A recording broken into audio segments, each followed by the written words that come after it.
Ben Watson has a 25-year career as a volunteer firefighter, and during the Black Summer bushfires, led hundreds of women and men into the most dangerous fire grounds in New South Wales. Ben also has been an Army officer for 20 years and led Australian soldiers into combat on 5 operational tours. Thanks for your time today, Ben. Yeah, thanks, Ian. Great to be with you. Joining our conversation today, Kate Lord from Queensland. Kate Lord's lived experience is as a wife of a first responder, and it's an experience that inspires her career and advocacy.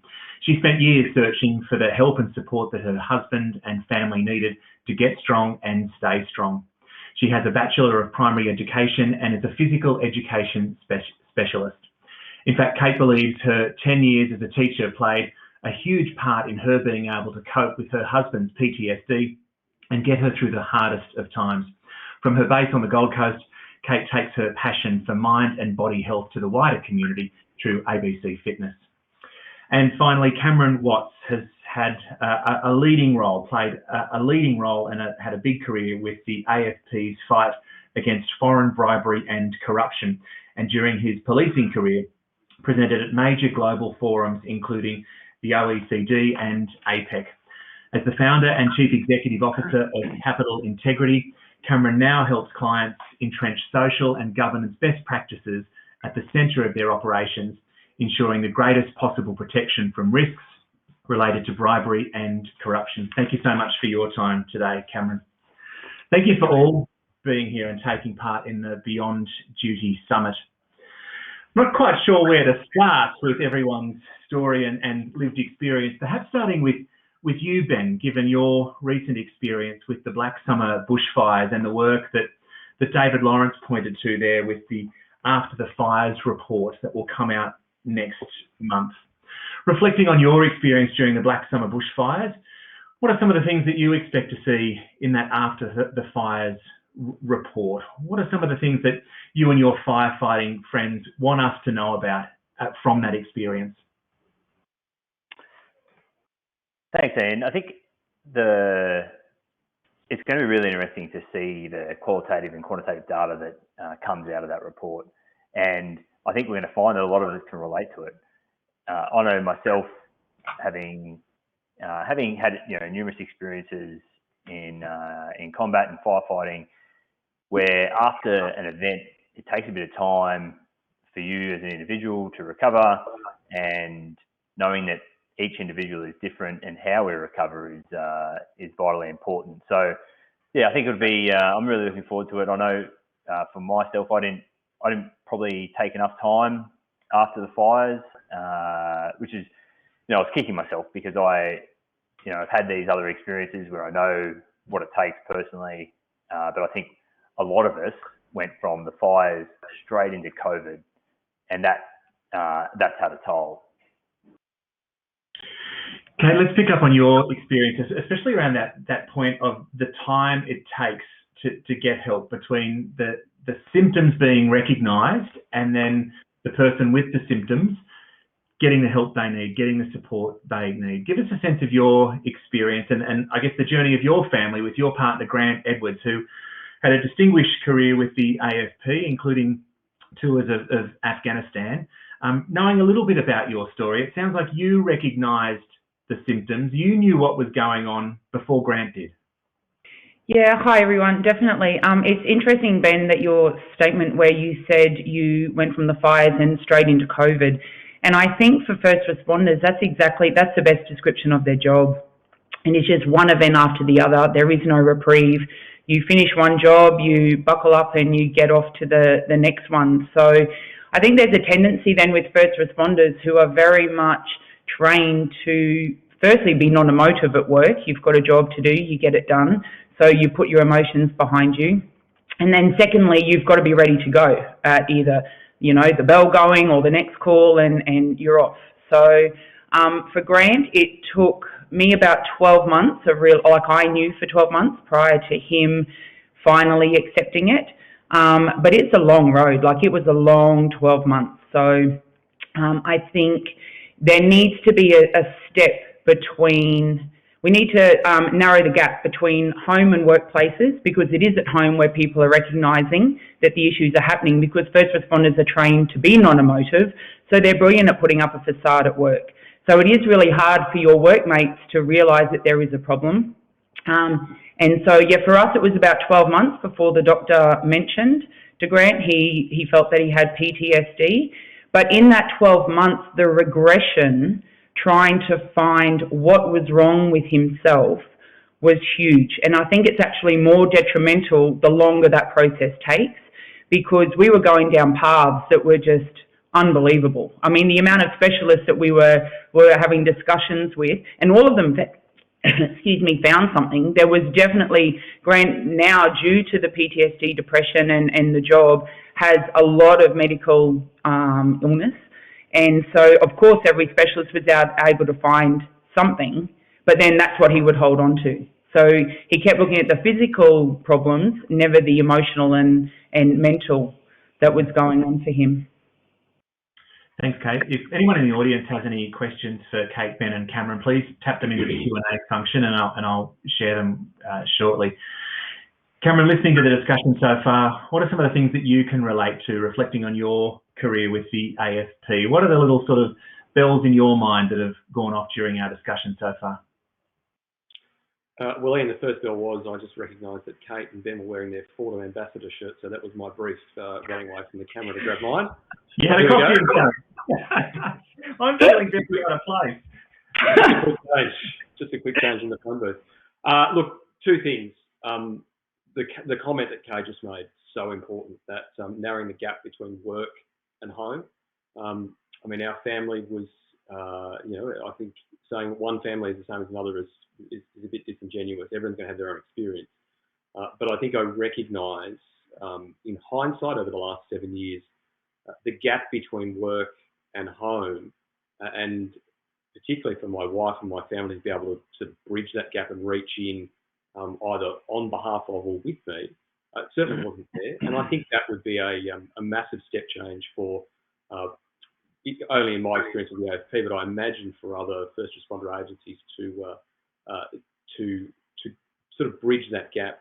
The other thing I wanted to draw attention to was what David Lawrence said, and one of the responders to that particular study mentioned the backpack analogy. So the idea that you get given a backpack, and every job you go to, there's a pebble or a stone or a rock or something that goes in there. It's such a truism. It's such even the little things that you don't even think of at the time can come back and be something that wakes you up in the middle of the night, or stops you while you're doing something enjoyable. There's huge implications for first responders of those things, which is why these conversations are just hugely important. Ben, I'm wondering, given that you come from that rural fire service experience, and I think it's fair to say that the RFS is perhaps the largest volunteer organisation in the world, and those volunteers are such a part of its strength. How does this play out in the volunteer community? The RFS has those paid staff, but also largely as a volunteer organisation, which I think adds another layer of weight to this discussion, the fact that people who aren't being paid are being impacted in this way. Is that something you can relate to? Yeah, thanks, Ian. Definitely. And I think we like to think that the RFS is the largest volunteer firefighting agency in the world, but where that volunteerism stems from is communities. And in New South Wales, many of the rural communities, the only organisation in them is the RFS.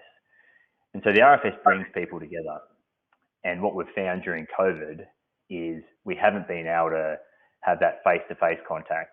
Now, the organisation has pivoted really well, and I think Shane Fitzsimmons the other day in his new role as Commissioner of Resilience New South Wales said, it's physical distancing that we're doing, not social distancing. Yeah. And that has been so true for the RFS and the volunteers. A lot of people have gone to online connections, but I do want to say, I think the importance of the face-to-face and for many of us, and this goes back to this point, that we're all individuals and we all react differently. Many of us need the physical interactions, we need the hug or that chat or whatever it is. So I think we had a little period there during the middle of last year where we were able to get into it, and I think a lot of things came out at that point. And as we move, hopefully, into next year where we have less lockdowns and we are able to get back to that physical connection, because that is just, I think for many of my volunteer mates, that's paramount. Yeah. A ripper of a question here from our audience that I'll put to Cameron and Ben, and perhaps flip it for you a little, Kate. But Cameron, to you with this question first from our audience. As a relatively new frontline worker, what would you tell your junior self to prepare you for what's coming? What would you tell yourself as a junior AFP officer that you know now? Wow, the early 30s version of myself, that's a flashback. But what a great question. And I think it's there's two parts to this, I think.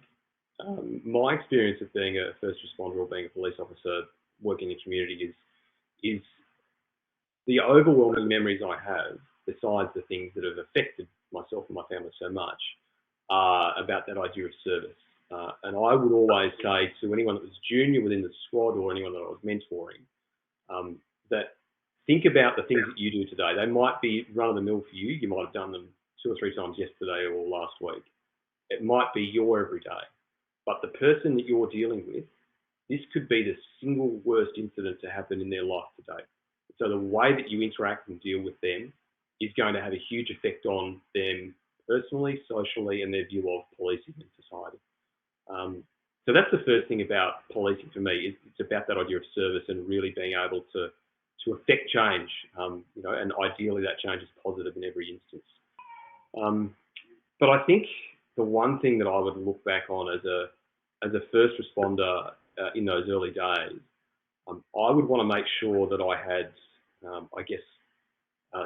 some trigger points for myself to identify when things weren't going to where they should go. And family is the key there. And Kate made the mention about noticing over 12 months with Grant that idea of regressing from point A to point B, and how quickly those things can occur. They're your canaries in the coal mine. They're the people that notice if you're not doing the things you like to do, like your activities and your sports, whether your mood is changing, whether you're drinking, all of those kind of things. You've got to have those things.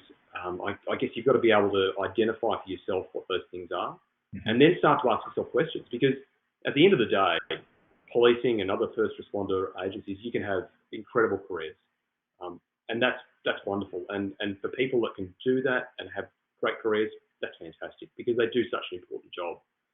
But at the end of the day, you also have a person outside of that particular role that you perform. And you're an individual, you're a husband, father, wife, whatever you might be.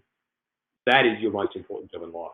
This thing here, this represents to me what is the most important thing in my life. It's my wife and my kids and the life that we have. And when I ultimately made the decision to exit the AFP, it was with them in mind, because I knew that our life was going to go on for hopefully a considerable number of decades longer. But I knew that policing wouldn't be something that I would be doing in the same length of time. So it made it a pretty easy decision. So I guess the takeaway for me would be, if you're relatively new in an organisation, it's a first responding organisation, get what you can out of it and really be honest with yourself. If you aren't the same person that you were, and you aren't the same person that you were for the worse, then ask yourself some questions and seek some guidance. Kate, what would you add from that partner perspective? What advice would you give your young self as the partner of a first responder? I think something slightly left of that, what you said, Cameron, with regards to the service to the community. I think sometimes the language needs to change, and you mentioned it as well, Cameron, where you said that your family and your marriage or your partner comes first. But I think once you're in the service, whichever service it is as a first responder, there is such a drive for the language to be a service to your community. You are there, you're a representative, you are protecting your community. And I think the language needs to change from that to also include, first and foremost, you have to serve yourself. You have to make sure you are a service to yourself so that you are healthy, you are mentally strong, you are physically fit, and then you have a service to your family and a service to the community. So there's actually a three-part service as a first responder that you are essentially responsible for, or having to spread your love around and share it a little bit more. Because I think what I found with Grant, and I'm only speaking from my experience, is it became a very selfish path. And especially when he was in the middle of the worst of it, I saw my old sports psychologist, who was brilliant, who actually made me very aware that there was actually no intent in Grant's behaviour towards me at home. So where I would take things personally, she's like, he actually isn't even thinking of you. So it was very selfish in where he was, but he needed to be selfish to survive. That was literally where he was. He couldn't consider anybody else. He showed up at work, he performed, he came home and he fell apart because that was his safe place. So I think the service in the education, I saw one of the other questions, how would you narrow the gap between the home and the workplace? I think this kind of falls into that, where in the training, the language is about the three phases of service: yourself, your family, and society, the fourth. And then there's a point of contact. There's somebody within each, everyone's going to have different lingo, but departments or agencies, where there's a point of contact that you hope you never have to speak to. You hope they don't actually have to do extra work by being that point of contact. It just means that through the training, you are told that this is your point of contact for your family. Every member is aware of it, family members are aware of it and have that contact. So if we start to see things at home, we have someone that we can just ring and say, hey, look, you need to just get a heads up. Things at home aren't right. And I think that would then be a very simplistic way of connecting us here at home to somebody that we hope we never need to connect with. So if you take on that role, you also know that you're hoping it's not going to be a busy one. I don't know. Wow, lots of good stuff in this conversation. Ben, what would you add around that idea of what would you tell your younger self? And I think particularly there's something in what Kate just mentioned around that sense of service to the community being almost overwhelming and almost overpowering those commitments to yourself and that need to serve yourself. And I think, is that an issue that you've seen within the RFS? Look, I do a lot of mentoring and leadership training, both in my military career, but also as a volunteer. And so I often have this conversation with people who have just joined the organisation or sort of mid-career. One of the things I say to them is, remember your why. Why you did this in the first place. And I think remembering your why and knowing that sometimes your why will evolve. So to what Cameron was talking about, why was the family and that evolved and the like. I know for me, my why for my RFS service hasn't changed, and that was when I was very young. I had my neighbours died in a bushfire, and I was like, I'm going to do whatever I can to make sure it doesn't happen to other people. And since then, yes, my why has evolved. I now have young children, but I'm sticking with the why. And the other thing I'd also say is you've got to be a good human. And part of being a good human is showing humility. And I think first responders get a lot of praise for what they do, and that's deserved. However, showing humility also is a crucial part, because the people who you are protecting, they will be more generous and caring and help you in your recovery after these events. But you maintaining this level of understanding of yourself and being humble, I think, they're the three things. Remember your why, be a good human, and be humble. Mm-hmm. Yeah.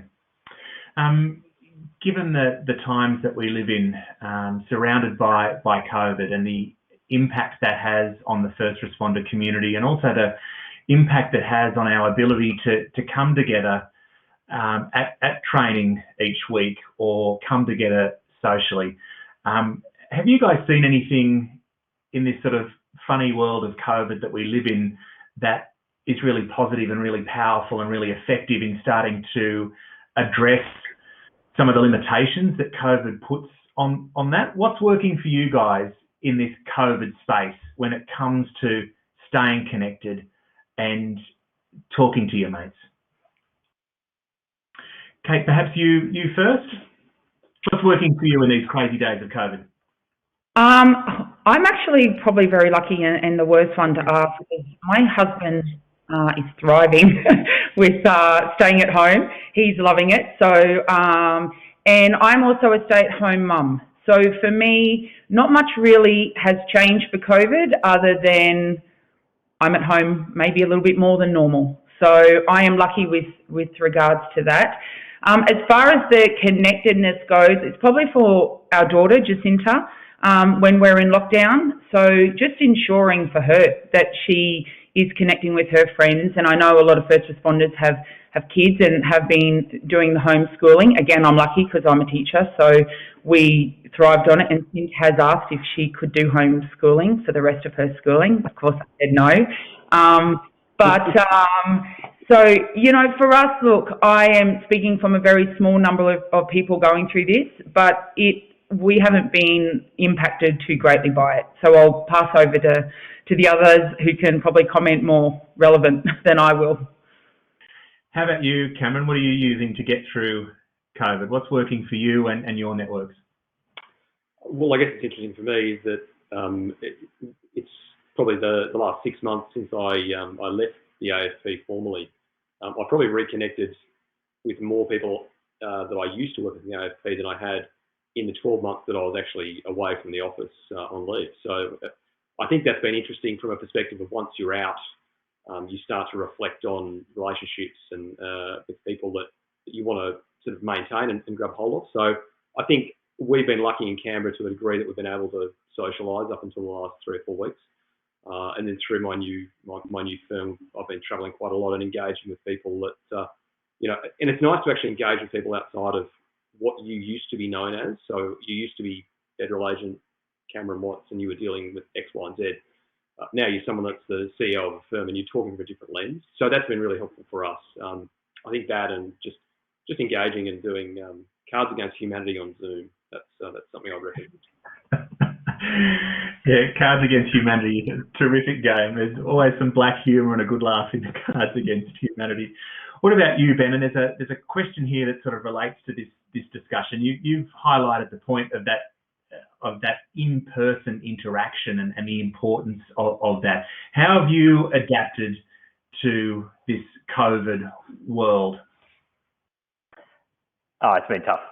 I've really enjoyed sort of working from home and spending more time with the family. So it's those sort of incidental interactions that you normally wouldn't get during the day. You know, like during the break from session 1 to session 2, I went and helped my 4-year-old son finish off building a Lego fire station. You know what I mean? Like, so it's those little things that have been really, really, you know, awesome. However, I'm a people person, and I really like engaging with others and being around people. But I also found that during this period, it's forced us to go online, and the people who you normally wouldn't see. And for me, you know, a lot of my good friends are dispersed around the country and the world, and I've spoken to more people than I have than I normally would have outside of COVID, and so it's brought me closer to those who I'm, you know, more geographically distanced from. And the only other thing I'll add is I've really enjoyed being able to take a step back and just remember, you know, your other why, and that is doing some fitness and being a bit more deliberate with your day because you are in a different environment at home, and my wife's trying to work from home at the same time I am. I've got a 7-year-old going through year one, which fortunately I think the school said as long as they come back alive, that's a win. So it's like yesterday, just took an hour out of the day to go for a mountain bike ride, and so those little things, really appreciating that. Yeah, thanks for reminding us of the silver linings of COVID. There are some positive things in amongst all this, isn't it? With our last 5 minutes, there's perhaps only time for one question, but I guess it's a really important question. And Kate, we'll start with you. A question from our audience directed to you. A lot of the discussion about family support is to enable families to help the first responder. But is there a need for families to receive support in their own right? What would you suggest? Yeah, there definitely is. I think for me, when it was all first occurring, I would ring people that Grant was working with, his friends, and of course, because he was a high achiever and went out the door all polished and ready to go, they would constantly tell me he's fine. There's not a problem at all. He's great. He's doing well. So I think for me, having that point of contact, for me to be able to bridge that gap, first and foremost, if I had that, I think where I ended up in the house and how I felt within our marriage and with our daughter and trying to protect her, I almost became an online Google expert at how to deal with PTSD and depression in my home, because I would go and see my psych, and she was brilliant, and like I said, she was my sports psych. But I think had I had that point of contact straight up, I may not have felt that I needed as much support as what I feel I would say to the answer to that question now, if that makes sense. I think being able to do something early, being able just to reach out and know that somebody else is looking after them at work, somebody else has your back and their back, I think it would actually only require a limited amount of help and resources for the family, because once I knew I could kind of hand over a bit of it to somebody, I didn't feel like I was everything. I felt like I was everything at home. I was everything to my husband, to our daughter, to myself, very much last. And I kind of went into survival mode. So the short answer, I guess, of that long version is no, I don't think a lot would need to come home if we can bridge that gap early on. That's only my opinion from my experience.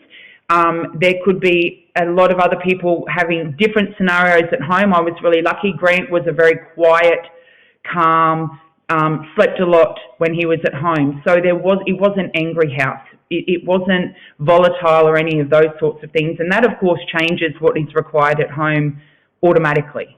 And everyone deals differently with their PTSD and depression. So the answer could be yes, we need a lot of support at home. In my situation, just a point of contact, literally connecting the family at the workplace. And you've got a community automatically then. You can hand it out. You feel like you've got a branch. You're not just sitting at your home Googling 1 a.m. in the morning, trying to work out what is going on with your marriage. Because initial days, I was still thinking it was directed at myself, until I was told it's actually nothing about me whatsoever. It is completely about Grant. Cameron, what about you, reflecting on your family's experience? What's worked for your family? What could we learn? What could be in place for families? So my wife describes it as having 7 odd years of walking on eggshells and not knowing what to say, how to say it. And it's quite the personal event when you have to reflect on that and realise that you're the cause of that through dealing with PTSD and depression. It does cause quite a lot of sort of internal angst, which then feeds the cycle. So it's you can be self-aware and say, yes, I'm dealing with something and it's not great. And that's one part of the battle. But actually getting through it and being in a position like I am now is a very different story. So I think that anything that can help support families, and particularly the partners, husbands, wives of first responders who are dealing with post-traumatic stress or with anxiety related to work, can only be a good thing, because it's apparent to me that I've been very lucky in the way that I've been able to deal with post-traumatic stress. It's caused me to lose my career and and have to change things. But some people and some families have made, ultimate sacrifices, and it's to the detriment, I think, of some organisations that up until recently, their policy on engaging with families of first responders has been to say, here's an external provider, make a call, have a chat to somebody. And that doesn't cut it. It simply doesn't. It puts the ball in that person's court completely. And you've got to remember that in that person's court, if they're dealing with somebody at home with PTSD or depression or anxiety, they have that many balls in the air at that time. They don't need another ball. They need somebody to say, hey, we've got your back. We can help. Tell us what to do. Mm-hmm. Our next presenter, Dr. Kristen Hamling, is going to take this conversation further, and she's standing by to join us from New Zealand in the next couple of minutes. Ben, some closing words from you. What would you add to this conversation? I guess the RFS have just dealt with, the Black Summer bushfires. Has the RFS either informally or formally put some of this stuff into place when it comes to families? What's working when it comes to supporting families within the RFS? Yes, they have, but I definitely want to reinforce the points that Kate and Cameron have made, that I think for volunteer fireys, there's a bit of a rite of passage, and that is, leaving a Christmas lunch. Like, you haven't joined part of the crew until you've left a Christmas lunch to go off to fight a bushfire. And I think having a point of contact, or just having a number that a family can ring to try and understand what's going on, that's really powerful. I think the RFS is doing a good job at the moment. We can always be better, but I really want to reiterate Kate's point, and it has been in session 1 and come out in session 2 as well, that narrowing the gap for families, and I think that's one of the fundamental roles of Fordham and why the founders have created such a great organisation. I know I've spoken to John Bale about this a couple of times. The connectedness that Fordham is doing for the families it's second to none. Thank you all so much for your time today. Thank you also for your service to the first responder community and the wider community with all the different hats that you guys have worn. But also thank you for your service to Fordham Australia as our ambassadors, and for sharing so much of your life and your insights with us today. It's really powerful. Thank you. Thank you. Thanks all. Back to you, Tash, to pick up with the next round of session 2. Thank you.